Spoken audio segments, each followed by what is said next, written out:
누가 뭐라 해도 한국에서 무기 제일 잘 만드는 곳은 ADD입니다.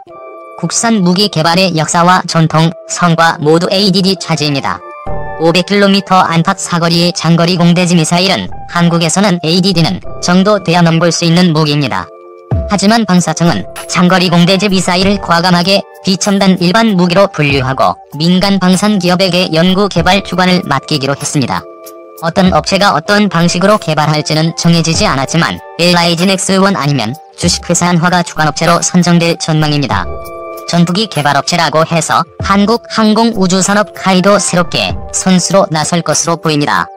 LIG넥스1이 탐색 개발에 참가했으니 체계 개발도 한다는 보장은 절대 없습니다. 한국형 차기 구축함 KDDX의 연구 개발 과정에서 대우조선해양의 개념 설계, 첨단함형 적용 연구, 스마트 기술 적용 연구 등 국책 과제를 도맡아 했지만 KDDX 본사업 수준은 도둑 촬영으로 설계도를 훔친 현대중공업에게 돌아갈 참입니다.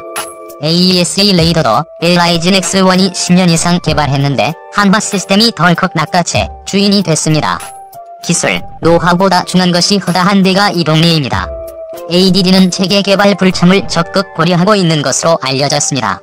ADD의 한 관계자는 업체 주관으로 장거리 공대지 미사일을 개발하면 ADD는 완전히 발을 빼야 한다.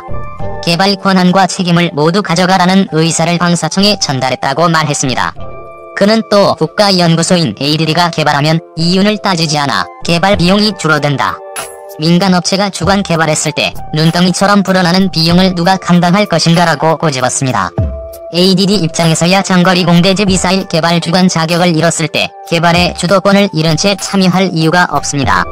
성공의 과실은 사업관리의 방사청과 개발 주관 업체가 나누고 실패의 승자는 ADD도 마셔야 하기 때문입니다. 장거리 공대지 미사일 체계 개발에는 기술과 노하우가 쌓인 ADD와 LIG넥스1 둘 다 손을 떼는 최악의 상황, 즉 성공 가능성은 줄어들고 개발 비용은 급증하는 최악의 시나리오도 배제할 수 없습니다. 유튜브 채널 KRTV 뉴스. 본 포스팅이 도움이 되셨다면 구독과 댓글 요관심 표현해주세요. KF-X 장거리 공대지 미사일 개발 방식 뒷말. 한국형 전투기에 탑재할 장거리 공대지 미사일 개발 방식을 놓고 군 안팎에서 뒷말이 무성하다. 1일 군에 따르면 방위사업청은 현재 국방과학연구소 주관으로 진행되는 KF-X 탑재용 장거리 공대지 미사일 개발 방식을 민간업체가 주도하는 쪽으로 변경한 것으로 알려졌다. 내년까지 시행되는 장거리 공대지 미사일 탐색 개발은 ADD가 주관하고 시제업체로 A방위산업체가 참여하고 있다. 탐색 개발이 끝나면 내년부터 체계 개발이 진행되는데 오는 2028년 완료가 목표다. 이 기간 내에 미사일을 개발해 시험평가를 거쳐 KF-X에 장착한다는 것이다. 그러나 방사청은 체계 개발을 해온 ADD를 배제한 채 다른 업체를 선정해 진행하겠다는 방침인 것으로 알려졌다. ADD가 탐색 개발 과정에서 축적한 핵심 기술을 추후 선정되는 업체에 제공해서 체계 개발을 진행하겠다는 것이다. 통상 무기 체계는 탐색 개발에 관여한 기관이 축적한 기술을 바탕으로 체계 개발까지 끝내는 것이 관례였다. 추후 체계 개발에 참여할 업체가 ADD에서 제공한 핵심 기술을 바탕으로 개발을 완성할 수는 있다. 그러나 ADD가 핵심 기술을 이전하더라도 만약 업체가 개발에 실패하면 그 책임을 ADD에서 뒤집어 써야 하는데 기술 이전이 원만하게 이루어지겠느냐는 지적도 나온다. 또 이런 방식일 경우 개발 기간이 길어지고 그만큼 개발 비용이 상승할 것이란 주장도 있다. KF-X CJ 1호기는 내년 상반기에 출고된 데 이어 2022년 상반기 첫 비행시험을 시작해 2026년까지 개발이 완료된다. 시제기용 AESA 레이더가 내년 상반기에 KF-X에 장착된다. 하지만 KF-X에 탑재할 장거리 공대지 미사일은 2028년까지 개발하는 것이 목표다. 전투기는 생산됐으나 핵심 무장을 갖추지 못하는 상황이 올 수도 있다는 지적도 나온다. 물론 국내 기술력을 갖춘 방산업체가 체계 개발에 참여할 것으로 보이지만 이런 종류의 미사일 탄도 및 스커를 개발한 국내 업체는 아직 없다. 이런 사업 방식 변경에 대해 방사청 측은 국내 업체에서 인프라가 구축되어 있고 ADD에서 조금만 도와주면 개발할 수 있다고 판단했다면서 앞으로 체계 개발 과정에서 리스크 관리를 철저하게 하도록 할 것이라는 입장인 것으로 알려졌다. KF-X에는 공군 주력기인 KF-16처럼 대공방어무기 제압용인 AGM-88B를 달 수는 있다. 그러나 사거리가 25km에 불과하다. 공군은 F-15K 장착용 타우러스 장거리 공대지 미사일 수백 발을 보유하고 있는데 사거리는 500km에 달한다.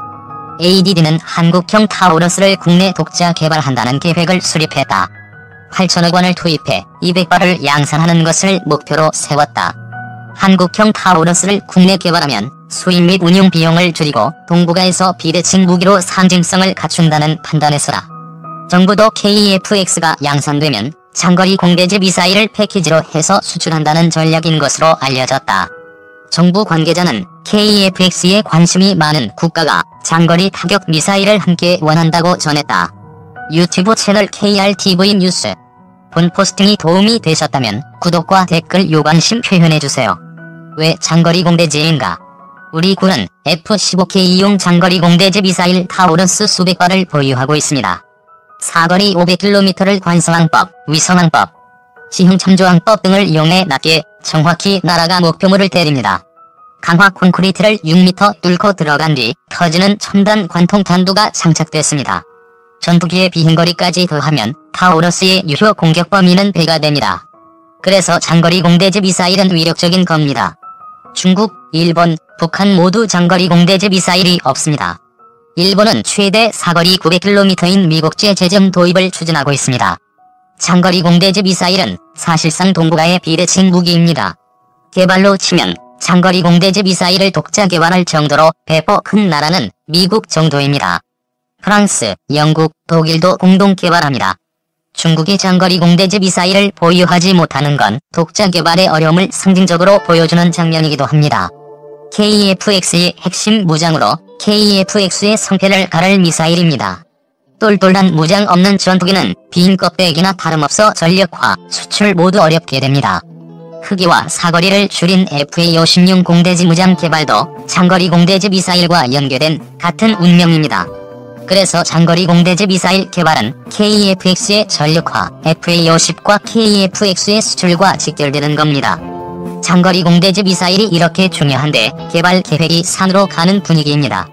성공 확률 떨어지는 업체 주관으로 하느니 독자 개발 접고 외국 업체와 협력해서 개발하려는 움직임이 나타나고 있습니다. 어떤 개인들이 이득 보는 연구 개발이 아니라 가장 좋은 미사일을 만들어낼 수 있는 연구 개발이 되어야 할 것입니다. 무장 강화 없인 KF-X 미래도 어두워. 신뢰성을 갖춘 장거리 공대지 미사일을 빨리 개발해 차질 없이 운용하는 것은 전투기의 미래와도 직결된 중대한 문제다. 최근 그리스는 프랑스산 라팔 전투기 18대를 도입하겠다고 밝혔다. 인접국 터키와의 갈등이 심해지면서 구매를 결정한 것이다. 인도도 최근 라팔 전투기 일부를 들여와 중국과의 국경지대에 전진 배치한 상태다. 라팔의 강점 중 하나는 장거리 공대지 능력이다. 사거리가 555km에 이르는 스칼프 공대지 미사일은 오차 범위가 1m 이내일 정도로 정밀도가 높다. 적방공망 위협 범위 밖에서 전략 표적을 타격한다. 프랑스군이 시리아 내 이슬람 국가 공습에 성공적으로 사용해 성능도 검증됐다. 라팔을 도입한 그리스는 터키를, 인도는 중국을 상대로 상당한 전략적 억제력을 발휘하는 비대칭 무기를 확보하는 셈이다. KF-X 개발 분담금을 미납한 인도네시아가 라팔과 러시아산 수호이-35, 오스트리아 공군의 중고 타이푼에 관심을 보인 것도 마찬가지다. 중고 타이푼은 에어버스의 성능 개량을 받을 경우 새 타이푼을 구매하는 것보다 저렴한 가격에 다기능 이상 배열 레이더와 장거리 공대지 미사일 등을 장착할 수 있다. 타이푼은 스칼프, 스톰 섀도우, 타우러스 장착이 가능한 전투기다. 이미 개발이 완료돼 실전에 쓰였던 무장을 빠르고 저렴하게 확보할 수 있다. 오스트리아가 중고 타이푼 판매를 놓고 인도네시아와 협상에 들어간 상황에서 KF-X에 대한 인도네시아의 태도 변화를 이끌어내기는 쉽지 않다. 장거리 공대지 미사일 문제를 하루빨리 해결해야 하는 이유다. 현 정부 임기 말로 접어드는 정치적 환경도 변수다. 정권 말기에 예산 배정 등 개발 동력 확보가 쉽지 않을 것이라는 우려가 방산업계를 중심으로 조심스레 흘러나오는 실정이다. KF-X 체계 개발을 담당하는 한국항공우주산업과 방위사업청 등은 KF-X 띄우기로 돌파구를 모색하는 분위기다. 올해 국산 다기능 이상 배열 레이더 시제품 행사와 KF-X 시제비 최종 조립 공개 등으로 긍정적인 여론이 조성된 효과를 내년까지 이어가겠다는 것이다. 방산업계 관계자는 내년 5월로 예정된 KEFX CJ6.15 롤아웃 행사를 한 달가량 앞당기는 방안이 거론되고 있다며 내년 10월 서울 방위산업 및 항공우주산업전시회와 정부 예산 확보 등을 염두에 둔 것으로 안다고 말했다. 하지만 장거리 공대지 미사일을 포함한 항공무장 문제를 해결하지 않으면 이벤트 효과는 일시적인 수준에 그칠 전망이다. 강력한 지상 공격력이 없다면 KEFX는 전력화도 수출도 어렵다. 어떤 방법이 KEFX의 미래에 도움이 될 것인지 고민해야 하는 시점이다.